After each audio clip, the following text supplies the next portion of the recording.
جام و دون جایی چرا دوریم یه عالمه من خوابم نمیبره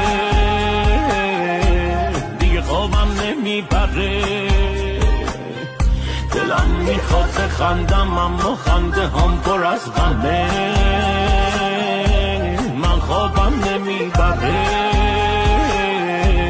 دیگه خوابم نمیبره اینجا بی تو سخت گل من یه دوست داشتم ساده سر دل من دل کردی دستامو میپسه دل من تو بگو الان کجایی تو اینجا بی تو ول کردم گل من میشه بازم میشینی امشب تو پای حرف